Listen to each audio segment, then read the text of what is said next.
नमस्कार, जय हिंद, वंदे मातरम।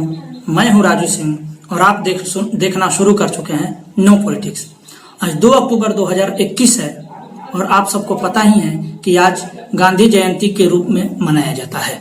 आज के दिन को 2 अक्टूबर को, तो क्या 2 अक्टूबर केवल गांधी जयंती है? नहीं, 2 अक्टूबर विशेष है। विशेष इसलिए है कि 2 अक्टूबर को केवल गांधी जी का ही जन्म नहीं हुआ था, एक भारत के बहुत बड़े पूर्व प्रधानमंत्री स्वर्गीय लाल बहादुर शास्त्री जी का भी जन्म 2 अक्टूबर को ही हुआ था। तो इन दोनों के जीवन चरित्र पे थोड़ा सा फोकस हम करेंगे। ज्यादा फोकस हम गांधी जी के ऊपर करेंगे और लाल बहादुर शास्त्री जी के ऊपर भी करेंगे, जिनके ऊपर कभी बात नहीं होती। सरकारें भी उनको इंडोर्स नहीं करती, पता नहीं क्यों।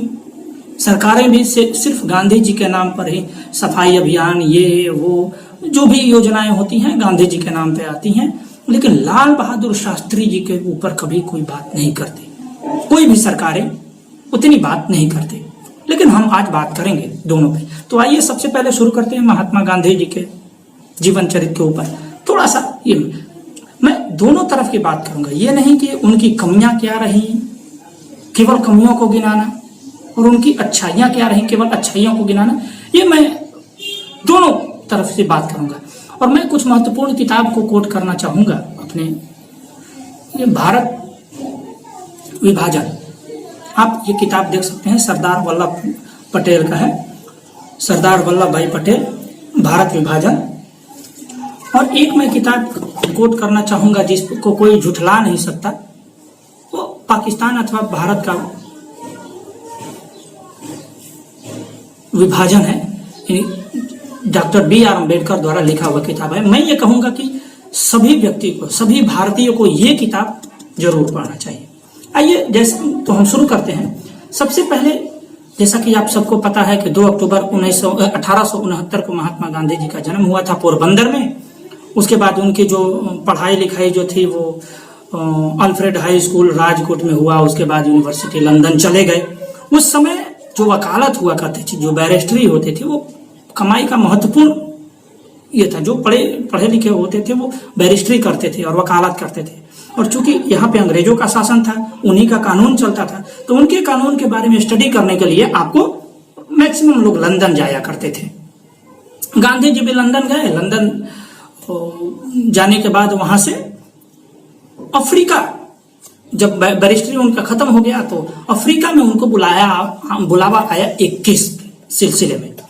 तो जब केस के सिलसिले में वो गए और ट्रेन में सफर कर रहे थे, डरबन से प्रिटोरिया एक स्टेशन के बीच में, वो ट्रेन पे फर्स्ट क्लास में बैठे हुए थे।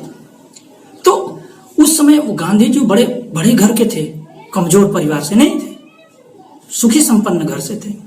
तो वो फर्स्ट क्लास में एसी में जा रहे थे, तो वहां कुछ गोरे चमड़ी वाले आए और गांधी जी को धक्का मार के निकाल दिया। तुम काले लोग इसमें कैसे घुस गए, ये तो हम लोगों के लिए रिजर्व है। वहां पे जो लोग थे वो उनको दोष देने लगे, गांधी जी को ही उल्टा दोष देने लगे कि भाई इसने ऐसी मूर्खता की क्यों, जब इसको पता है कि वहां पे काले लोग नहीं जा सकते, उनके लिए थोड़ा स्पेशल कंडीशन है गोरों के लिए, उसमें वो काले कोई नहीं जा सकते, तो ऐसे जाके मूर्खता क्यों की। गांधी जी को ये बहुत बुरा लगा। फिर उसके बाद अफ्रीका में जो अंग्रेज यहाँ से जो मजदूर वगैरह लेके गए थे कॉन्ट्रैक्ट पर, जिन मजदूरों का कॉन्ट्रैक्ट खत्म हो गया था, और जो वहां व्यापार करने के लिए गए थे उनका भी जो कॉन्ट्रैक्ट खत्म हो गया था, तो अब वो तो आ नहीं सकते थे, कॉन्ट्रैक्ट तो खत्म हो गया, लेकिन वो आएंगे कैसे? आजकल तो फ्लाइट ऐसी थी नहीं ना कि 2-4 हजार रुपया दिए, 10,000 रुपया व्यवस्था की और चले गए, ऐसा था नहीं। तो उन लोगों पर वहां की जो अंग्रेजी सरकार थी साउथ अफ्रीका के, उन्होंने पोर्ट टैक्स लगाया। पोर्ट टैक्स लगाने के बाद में और ये भी बताया कि जो वहां पे भारतीय रह रहे हैं उन भारतीयों को उनकी जो शादियां हैं, उनके जो बच्चे हैं, तब तक उनको मान्यता नहीं मिलती जब तक कि वो अंग्रेजी कानून के अनुसार यानी क्रिश्चियन के तरफ अपना शादी फिर से नहीं कर सकते। उनके बच्चे को भी मान्यता नहीं मिलेगी। तो ये एक बहुत मतलब शर्मिंदगी भरा कानून था जिसके विरोध में गांधी जी वहां पे लड़े। और अंततः चूंकि वहां पे सारे हिंदुस्तानियों ने, चाहे वो हिंदू हो मुसलमान हो, सभी ने वहां पे सपोर्ट किया और ये आंदोलन सक्सेस हो गया और ये बाद में ये सब सारा मामला हो गया। उसके बाद गांधी जी वहां से 2015 में वापस आए भारत में। चूंकि पहले ही वहां पे उनका नाम हो चुका था, तो 2015 में भारत आए। तो सबसे पहले भारत आने के बाद इनका मतलब सी पोर्ट पर ही बहुत ज्यादा स्वागत हुआ। स्वागत होने के बाद इनको फिर वहां से इनकी जर्नी शुरू होती है। पहले नमक कानून तोड़ा, फिर नील का 3 कठिया व्यवस्था था। हर 20 कट्ठा में 3 कट्ठा पर आपको नील की खेती करनी पड़ती थी और एक बार जिस खेत पर नील की खेती हो गया वो वर्षों वर्षों तक बंजर हो जाया करते थे। तो नील की खेती करके अंग्रेज नील ले लेते थे, उसके किसान के खेत से बहुत सारा प्रॉफिट तो कमा लिए, लेकिन किसान का खेत जो है वो बंजर हो जाया करता था। तो किसान इसका विरोध कर रहे थे, उसमें गांधी जी सम्मिलित हुए और धीरे धीरे, चूंकि पहले सक्सेस हो चुका था, तो गांधी जी ने इसका फॉर्मूला अपनाया। बाद में चूंकि साउथ अफ्रीका में किसी धर्म कल्चर से मतलब नहीं था, वहां जो भारतीय थे सभी लोगों ने मिलकर इनका समर्थन किया, क्योंकि अंग्रेजी का जो कानून था वहां पे साउथ अफ्रीका में सभी भारतीयों पर लागू था, चाहे वो मुसलमान हो या हिंदू हो। लेकिन भारत में अलग कल्चर था और गांधी जी ने वही फॉर्मूला यहाँ अपनाया। हिंदू मुस्लिम एकता के नाम पे ये करने चले गए। सारे जो भी यहाँ पे कट्टरपंथी थे, वो जितने भी कुकर्म करते थे, गांधी जी उस पर पर्दा डालते थे।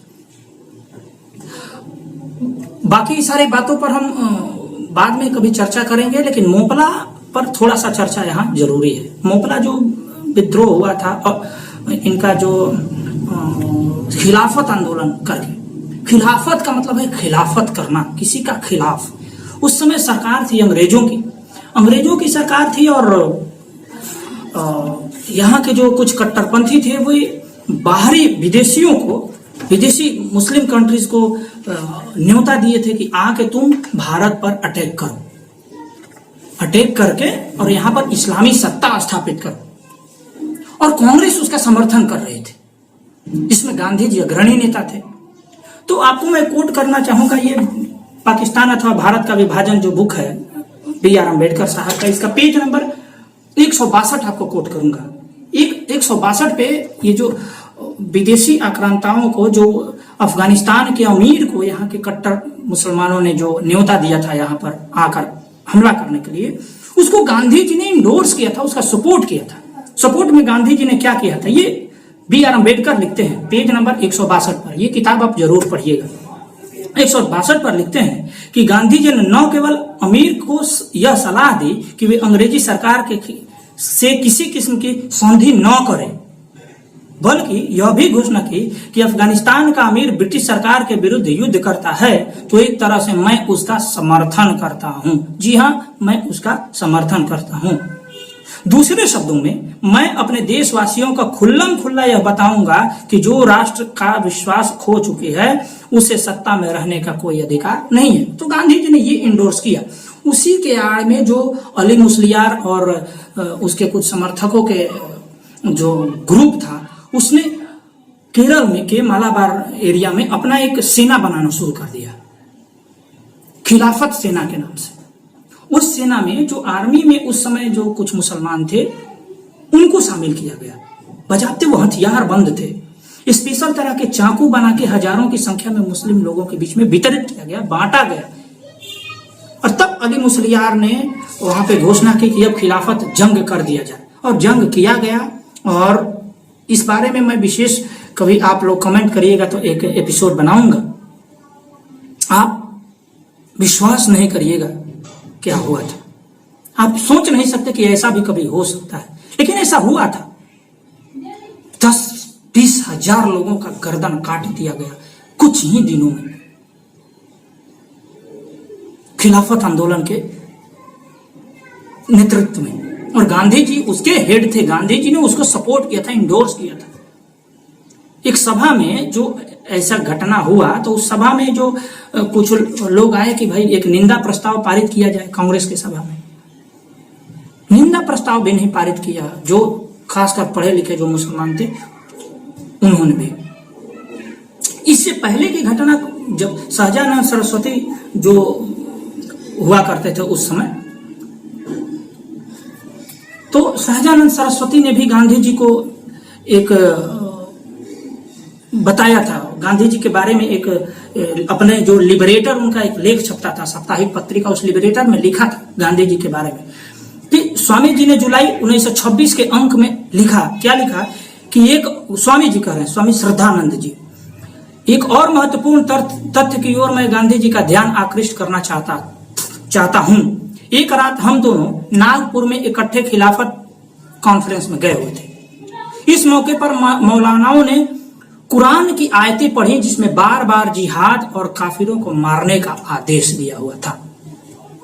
परंतु जब मैंने उनका ध्यान खिलाफत आंदोलन का इस पहलू की ओर, जब महात्मा गांधी का ध्यान इस पहलू की ओर उन्होंने ध्यान दिलवाया कि भैया देखिए ये क्या कर रहे हैं, तो गांधी जी ने कहा, तो महात्मा जी मुस्कुराए और कहने लगे कि ब्रिटिश नौकरशाही की ओर इशारा करके ये सब कहा जा रहा है, ये हमारे बारे में नहीं कहा जा रहा है। तब स्वामी श्रद्धानंद ने कहा कि तब उत्तर में मैंने कहा कि यह सब तो अहिंसा के विचार के विनाश का द्योतक है, ये तो अहिंसा तो है नहीं किसी तरीके से। जब मुस्लिम मौलानाओं के बीच में हिंदुओं के खिलाफ भी ऐसी भावनाएं रहेंगी तो वो कभी ना कभी ऐसा करेंगे, लेकिन गांधी जी अनसुना करते रहे, अपीजमेंट की स्थिति में वो चलते गए। जो अपनी उनकी थीसिस थी, कभी अंग्रेजों के प्रथम विश्व युद्ध में वो भारतीयों को सम्मिलित करते थे कि तुम अंग्रेजों का साथ दो तो अंग्रेज भारत छोड़ के चले जाएंगे। ऐसी कंडीशन में जो व्यक्ति खुद युद्ध में अपने लोगों को भेज रहा हो वो अहिंसा का पुजारी कैसे हो सकता है, ये परे है। जो व्यक्ति यह कहता हो, अपने शब्दों में गांधी जी ने यह कहा था कि खिलाफत आंदोलन में या जो मोपला में जो ये विद्रोह हुआ, विद्रोह कहा गया, जबकि ये विद्रोह नहीं था, यह पूर्णतः दंगा था, नरसंहार था, एक तरफा था। तो उसको इंडोर्स करने के लिए, उसको कवर अप करने के लिए गांधी जी ने कहा कि वो उनका विरोध करने का तरीका है, अगर वो तलवार लेके तुम्हारे घर पे आते हैं तो तुम अपना गर्दन उसको दे दो, ये गांधी जी ने कहा था। आप सोच सकते हैं ऐसा कुछ। मैं किताब ये why I assassinated Mahatma Gandhi, Nathuram Godse और गोपाल गोडसे जी का लिखा हुआ है, इसको भी आप पढ़िएगा। लोग कहेंगे क्यों नहीं पढ़े। हमें बचपन से बताया गया है कि 30 जनवरी को गांधी जी को मार दिया गया, मगर क्यों मारा गया?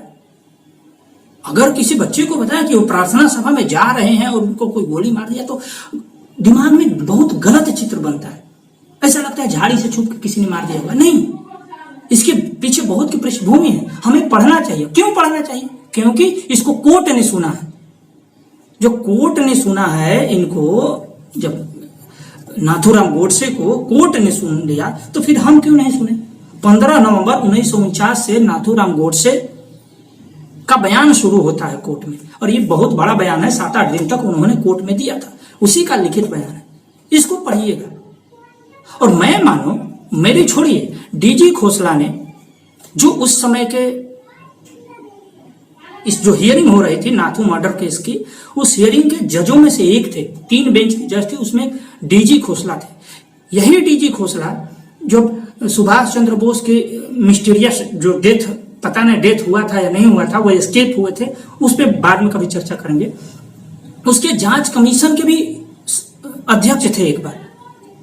तो ये डीजी खोसला छोटे मोटे आदमी नहीं थे, वे कांग्रेस के बहुत करीबी रह चुके थे। इंदिरा गांधी की जीवनी भी उन्होंने लिखी है, डीजी खोसला। तो आप इस पे स्टडी करिएगा। डीजी खोसला के बुक उन्होंने लिखा है the murder of the Mahatma, page number 63 पे आप जाकर पढ़िएगा, आपके होश उड़ जाएंगे।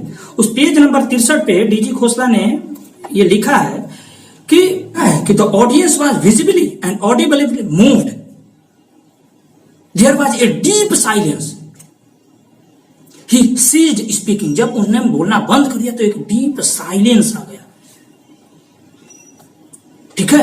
बाद में इन्होंने डीजी खोसला ने कोट किया कि I have however no doubt, मुझे कोई शंका नहीं है, that had the audience of the day been constituted to a jury and entrusted with the task of deciding the Godse's appeal, they would have brought a verdict of not guilty with a overwhelming majority. उन्होंने अपने शब्दों में कहा, हिंदी में मैं इसको कहूं तो उन्होंने कहा कि हमें कोई किसी बात की शंका नहीं है कि उस कोर्ट रूम में जो लाल किला कोर्ट में इनका केस चल रहा था, उस कोर्ट रूम में जितने भी लोग मौजूद थे, उन लोगों को यदि ये वक्तव्य सुनने के बाद उन लोगों को यदि नाथूराम गोडसे को सजा देने के लिए कहा जाए कि आप क्या सजा का प्रावधान करते हैं, कानून को छोड़िए, अगर लोगों को कहा जाए जिन्होंने नाथूराम गोडसे की अपील को सुना, तो उन्होंने कहा कि हमें कोई डाउट नहीं है कि ये लोग उनको नॉट गिल्टी करार देते, बरी कर देते। ये मैं नहीं कह रहा हूं भाई, ये डीजी खोसला कर रहे हैं। बाकी इस पे हम लोग कभी बाद में चर्चा करेंगे, आप लोग कमेंट बॉक्स में लिखिएगा। वैसे मेरा सब्सक्राइबर बेस तो बहुत है नहीं, लेकिन जो लोग भी सुनेंगे कमेंट बेस में लिखेंगे। लेकिन मैं कहूंगा इन किताबों को पढ़िए, आप जितना पढ़िएगा सच्चाई जानिएगा। मैं ये भी नहीं कहता कि गांधी जी ने अपने जीवन में कुछ नहीं किया, बहुत कुछ किया है, लेकिन बहुत कुछ ऐसी चीजें हैं जो वो कर सकते थे और नहीं किया, बल्कि उसका उल्टा किया। अपीजमेंट मिली, सो कॉल्ड अपने आप को जो विश्व का जो नेता बनाने का जो प्रचलन था, आज भी चल रहा है। आज भी हमारे जो नेता है वो विश्व लेवल की बात करते हैं, लेकिन घर में क्या हो रहा है उसके बारे में कोई चर्चा नहीं करता। जहां भी वो जाते हैं वैश्विक लेवल पे बात करते हैं, वैश्विक ऊर्जा, वैश्विक हेल्थ, वैश्विक इकोनॉमी, लेकिन घर के अंदर में जो लोग पलायन कर रहे हैं आज के समय में भी, उनके बारे में कभी बैठ के सोचते नहीं, या पता नहीं क्या वो, उस पर आप लोग विचार करिए और कमेंट बॉक्स में आप जरूर लिखिएगा। तो बाद में ऐसा आ गया कि खुद कांग्रेस की सरकार भी गांधी जी के बातों को इग्नोर करने लगी।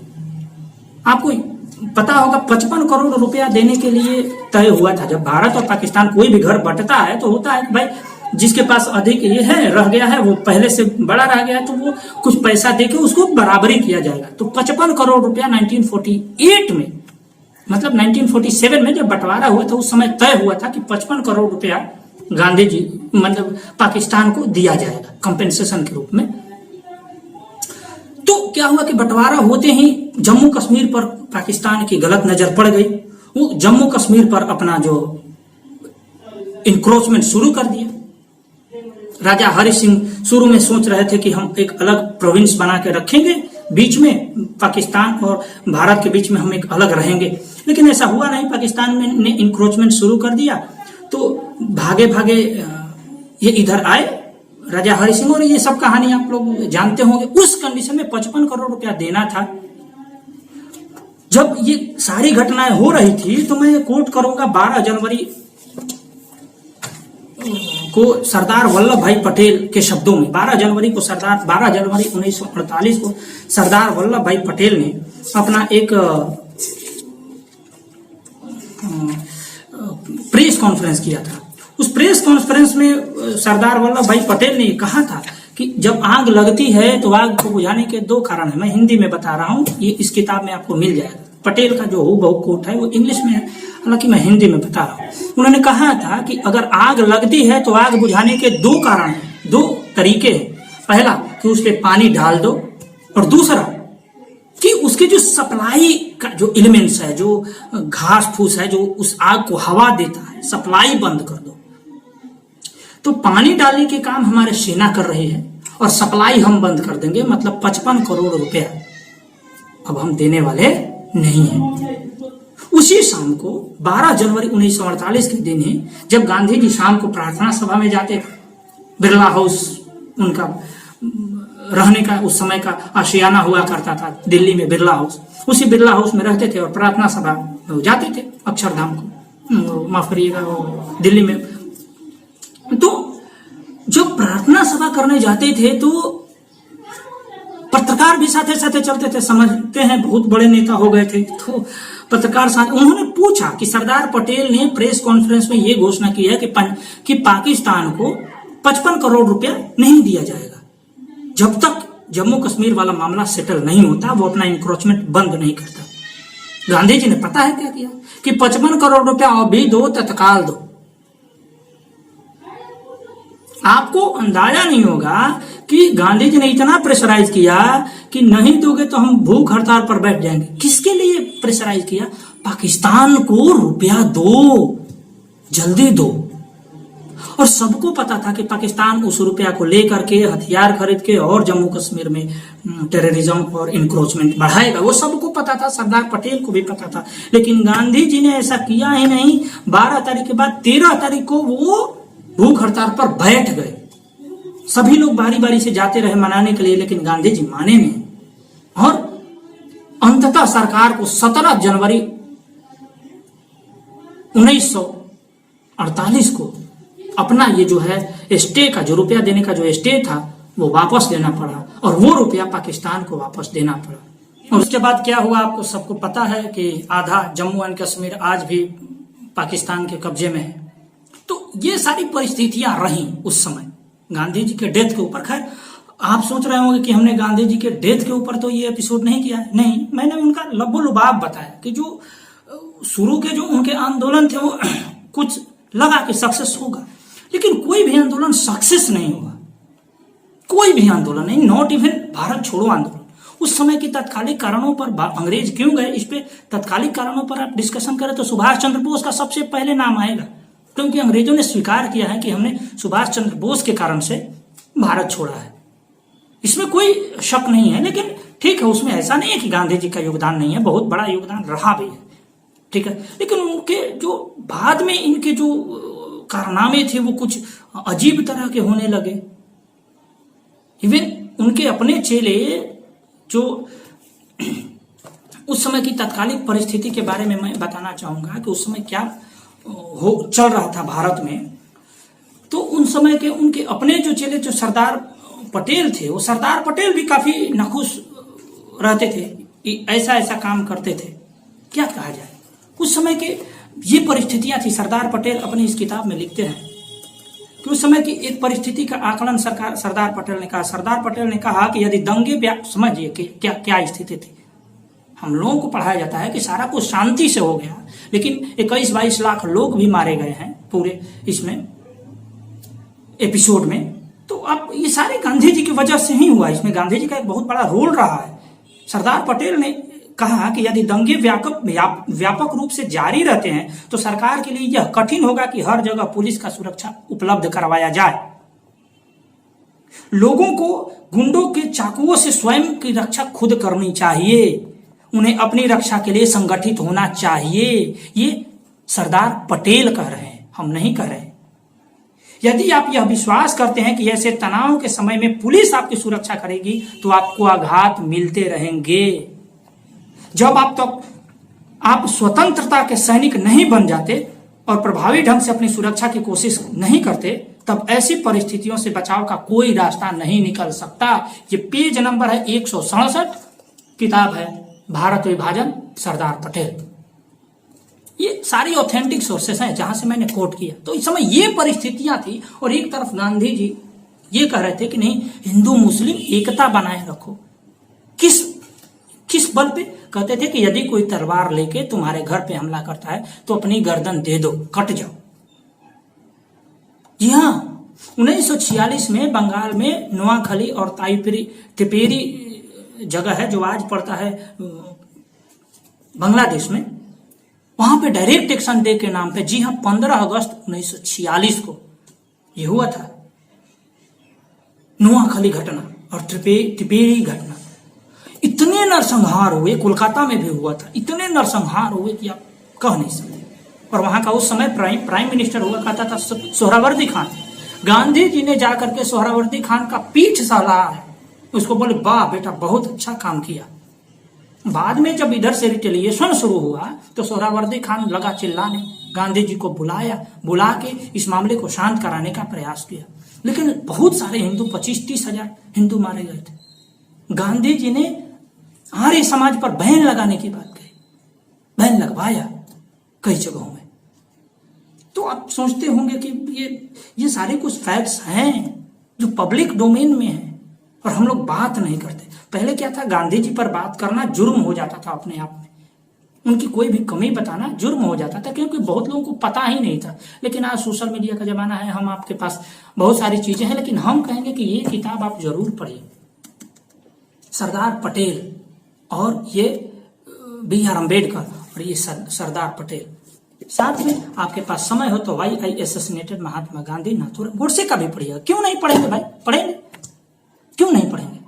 जब रावण के बारे में हम पढ़ सकते हैं, राम के बारे में पढ़ सकते हैं, गोडसे के बारे में क्यों नहीं पढ़ेंगे? उसके क्या मंशा थे? तो ये सब बातें हो गई। 17 तारीख को ये तय हो गया कि भैया पाकिस्तान को रुपया दिया जाएगा। उसके बाद कुछ हिंदुवादी संगठन जो लोग थे वे आक्रोशित हो गए। उनके आक्रोशित होने के पीछे कारण था, बहुत सारे बंगाल से लोग काटे जा रहे थे पाकिस्तान से। इतनी हड़बड़ी में ये सारी चीजें हुई। एक आदमी आता है और ये लकीर खींच देता है। 15 अगस्त से पहले तक हो रहा है कि नहीं बंटवारा नहीं होगा, बंटवारा नहीं होगा।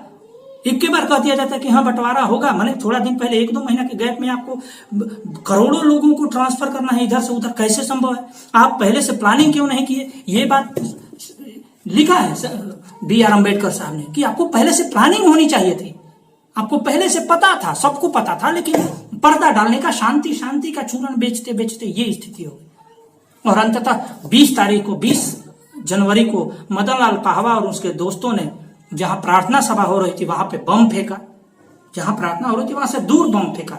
सबको पता था, इंटेलिजेंस इनपुट था, सरकार को पता था कि गांधी जी का मर्डर होने वाला है, लेकिन सरकार भी कुछ नहीं की, जानबूझकर। अच्छा ये बताइए कि मर्डर से पहले सारे लोग नहीं पकड़े जाते हैं, मर्डर होते ही 24 घंटा के अंदर में सारे लोग पकड़े गए। कैसे पकड़े गए? पकड़ा तो एक ही व्यक्ति जाएगा ना, और किसी ने, और नाथूराम गोडसे ने अपने मुंह से किसी का नाम भी नहीं लिया है, और सारे लोग पकड़े भी गए 24 घंटे के अंदर में, मैक्सिमम लोग। कैसे पकड़े गए?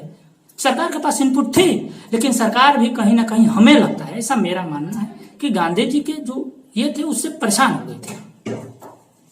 ठीक है, तो ये सारी बातें हैं जो करने योग्य है। और बातें हैं, और अंततः 30 जनवरी को गांधी जी की हत्या हो जाती है। और हत्या के बाद क्या होता है ये कोई नहीं बताता। आप स्टडी करिए तभी आपको पता चलेगा। ब्राह्मणों को महाराष्ट्र, बिहार, बंगाल, जहां जहां थे वहां से चुन चुन के दंगा किया जाता है। ब्राह्मणों को चुन चुन के टारगेट किया जाता है, क्योंकि नाथूराम गोडसे एक ब्राह्मण थे। उस दंगे के बारे में कोई चर्चा, कहीं कोई बात नहीं। ये हुआ गांधी जी का एपिसोड। तो ये उनका लब्बो लुबाब था। शुरू में उनका जो अचीवमेंट था वो ठीक ठाक चल रहा था, लेकिन बाद में 1930 के बाद में जो उनकी जो ये थी, बाद में भगत सिंह का जो एपिसोड आता है, लॉर्ड इरविन के कहने पर वो सेकेंड राउंड टेबल कॉन्फ्रेंस यानी द्वितीय गोलमेज सम्मेलन में चले गए, ये साइन करके कि हाँ सारे राजनैतिक कैदियों को छोड़ा जाएगा। आप एक वकील है, एक आदमी साइन करा लेता है आपसे कि सारे राजनीतिक कैदियों को छोड़ा जाएगा। और भगत सिंह को राजनीतिक कैदी में नहीं रखा गया था क्योंकि वो सेंट्रल हॉल में बम फेंके थे। तो भगत सिंह को छोड़ के अपने लोगों को छुड़वा लिए और बाकी लोगों को फांसी दिलवा दिए। गांधी जी उधर गए लंदन में राउंड टेबल कॉन्फ्रेंस में, और इधर तीनों लोगों को फांसी पे चढ़ा दिया। तो सवाल तो उठेंगे ना। आप अपने हिसाब से जब किसी भी चीज के फॉर्मूला को डिफाइन करते हैं, आप एक तरफ आर्मी में लोगों को भर्ती करवाते हैं, कहते हैं कि वो जो है वो अहिंसा का एक पार्ट है। कैसे पार्ट है वो? कैसे अहिंसा हो सकता है? आर्मी कभी अहिंसा के पाथ पर चल के कभी कैसे अपने गोल को अचीव कर सकती है? अब पाकिस्तान जब अटैक कर रहा है तो आप अहिंसा वहां पे जाके प्रार्थना करके उससे क्या अपने जगह को छुड़ा सकते हैं क्या? तो ये सारी चीजें हैं, इसमें आप विचार करिए और कमेंट बॉक्स में आप जरूर लिखिएगा क्या आपके विचार हैं। बात आते हैं अब लाल बहादुर शास्त्री जी पर। इनके बारे में बहुत कम चर्चा होती है। 2 अक्टूबर के दिन भी शायद ही कोई नेता अपने मुख से इनके बारे में कुछ कहे, कोई संगोष्ठी रखे, कोई विचार व्यक्त करे, नहीं। लाल बहादुर शास्त्री का जन्म 2 अक्टूबर 1904 को मुगल सराय में हुआ था। आज उनका नाम बदल दिया गया है, पंडित दीनदयाल उपाध्याय उस स्टेशन का नाम है, लेकिन मुगल सराय में उनका जन्म हुआ था 1904 को। उनका पढ़ाई जो है काशी विद्यापीठ में हुआ था। आपको पता होना चाहिए कि बहुत छोटे कद के थे, 4.5 पौने 5 फुट के आसपास थे। और उस समय पाकिस्तान का जो राष्ट्रपति था वो सेना का कमांडर था, सैनिक शासन हुआ था, अयूब खान उसका नाम था। वो था 6.5 फुट का, बहुत पहलवान टाइप से व्यक्ति था। और उसके सामने ये बहुत छोटे थे। आपको पता ही होगा कि 1962 में चाइना के साथ युद्ध हुआ था, भारत हार गया था। फिर 1964 में जवाहरलाल नेहरू मारे गए, मतलब मर गए, माफ करिए, स्वर्ग सिधार गए। हम शब्दों में सुधार करते हुए मैं ये कहता हूँ, स्वर्ग सिधार गए। तो तो एक उथल पुथल का दौर था उस समय। ये हो रहा था कि भाई किसको प्राइम मिनिस्टर का कैंडिडेट के तौर पे डिक्लेयर किया जाए। उस समय यहाँ के एक बहुत बड़े साइंटिस्ट हुआ करते थे, डॉक्टर होमी जहांगीर भाभा, बहुत विद्वान साइंटिस्ट थे भाई। तो आप होमी जहांगीर भाभा का एक बहुत बड़ा विजन था, वो न्यूक्लियर साइंटिस्ट थे। वो लाल बहादुर शास्त्री जी प्रधानमंत्री जब बन गए 1965 में, तो उस मिलते ही न्यूक्लियर साइंटिस्ट के तौर पे उन्होंने जाके एक प्रपोजल भी दिया था। ऐसा कहा जाता है कि प्रपोजल दिया था। और आपको पता ही है कि होमी जहांगीर भाभा को एक प्लेन क्रैश में वो मारे गए। वो लेक्चर देने जा रहे थे विदेश में और वो प्लेन क्रैश हो गया और मर गया। और उसके ठीक 13 दिन बाद इनके साथ भी ये हो गया। तो ये एक एपिसोड आता है ऐसे। इसमें शुरू से बात करते हैं कि इनका जो जन्म तो मुगल सराय में हुआ। फिर छोटे थे तो एक फूल के बगीचा में जाके फूल तोड़ रहे थे, तो माली ने डांटा, ये रोने लगे। 8 साल की उम्र थी। बोला कि देखो बेटा, कभी भी किसी से भी कोई चीज लेना बिना पूछ के मत लेना। ये बहुत बड़ी सीख उनको मिली। इतने एथिकल व्यक्ति थे कि एक समय ऐसा आया था जो भुजिया, आलू का भुजिया उनको बहुत पसंद था। आलू महंगा हो गया, उनको पैसा नहीं था, वो भुजिया खाना छोड़ दिया, अचार पे काम चला रहे। ये भी परिस्थिति है। ऐसे एथिकल व्यक्ति थे। एक बार की बात है कि उनका बेटा, जब वो प्रधानमंत्री थे, उनका बेटा बोला कि हमको कार लेना है। तो बोले ठीक है तुम कार ले लो, लेकिन पंजाब नेशनल बैंक पीएनबी से लोन लेकर के कार लिए। और आज के नेता कुछ भी इच्छा होती है तो वो चोरी करने के बारे में ही सोचते हैं। एक ऐसा व्यक्ति जो 4.5 पौने 5 फीट का हो, उस समय पाकिस्तान को ये लगता है कि ये जो है थोड़ा कमजोर टाइप से प्राइम मिनिस्टर है, अभी उथल पुथल है, चाइना हरा चुका है, हमारा मनोबल बहुत हाई है। शुरू से ही चाइना की तरफ उसका अटैचमेंट रहा है पाकिस्तान का। तो उसने क्या किया कि 1965 में हमला कर दिया भारत में। और ये उसकी सबसे भारी गलती हो अयूब खान की। लाल बहादुर शास्त्री ने सीधे आदेश दिया कि तुम घुसना है घुस जाओ। और आपको ये जानकर आश्चर्य होगा कि वो पाकिस्तान जो कभी जम्मू कश्मीर के लिए लालसा रखता था, एक समय ऐसा आया जब लाहौर में जाकर भारत ने तिरंगा फहरा दिया था। लाहौर में झंडा गाड़ दिया था भारतीय फौज ने। तब वो भागा भागा दौड़ा, जाके रसिया के पास गया, क्योंकि चौधरी उस समय का पूरे दुनिया का चौधरी जो था अमेरिका था। तो रसिया भी कुछ बराबरी करने के लिए दो लोगों के बीच के जो चौधरीयाहट है वो दिखाने के लिए बोला कि हमारे पास आके तुम लोगों का मीटिंग कराते हैं। तो ताशकंद में मीटिंग फिक्स हुआ। आज उज्बेकिस्तान में है, उस समय रसिया का पार्ट हुआ करता था। ताशकंद में वो मीटिंग फिक्स हुआ, वहां पे गए लाल बहादुर शास्त्री। और थोड़ी अजीब बात लगती है उनके डेथ के बारे में। बहुत सारी इंसिडेंट्स हैं जो शक पैदा करती है। शक ये है कि भाई उनको कहीं होटल में नहीं ठहराया गया, एक बंगलों में ठहराया गया। वो बंगला कुछ भूत बंगला टाइप से था। भूत बंगला मतलब ये डरावना नहीं, वो वहां कोई अमूमन रहता नहीं था, डोरबेल नहीं थी। जो उनके डॉक्टर थे वो बहुत दूर ठहराए गए थे। वो ऐसी जगह पे क्यों ठहराया गया, एक दूसरे देश के प्राइम मिनिस्टर को ये सोचने वाली बात है। होटल में ठहराया जा सकता था, बहुत सारी चीजें हैं। और उनका वहीं पे मिस्टीरियस स्थिति में डेथ होती है और फिर यहाँ लाया जाता है उनको। और फिर यहाँ भी शक होता है कि भाई कहीं उनको जहर दिया गया। वो जो जिस मग से पानी पीते थे वो मग भी रसिया वालों ने नहीं दिया। और आपको पता ही होना चाहिए कि उसके बाद जो है भारत का परमाणु जो परीक्षण का जो ये है बहुत डिले हो गया। और उसके बाद 10 साल के अंदर ही भारत के संविधान को तोड़ मरोड़ दिया गया। सोशलिज्म, सेकुलरिज्म क्या क्या डाल करके भारत के संविधान को भी बहुत कमजोर किया गया। तो ये सारी कुछ चीजें हैं जो डिस्कशन योग्य चीजें हैं, डिस्कशन होनी चाहिए, बातें होनी चाहिए। एक 4.5 पौने 5 फुट का व्यक्ति जिसका विचार इतना बड़ा हो, साहस इतना बड़ा हो, उसके बारे में तो बात होना ही चाहिए था। खैर आज बस इतना ही। आगे के किस बारे में आप चर्चा सुनना चाहते हैं इसके बारे में कमेंट करिएगा। लाइक शेयर और सब्सक्राइब करते चलिएगा। नमस्कार।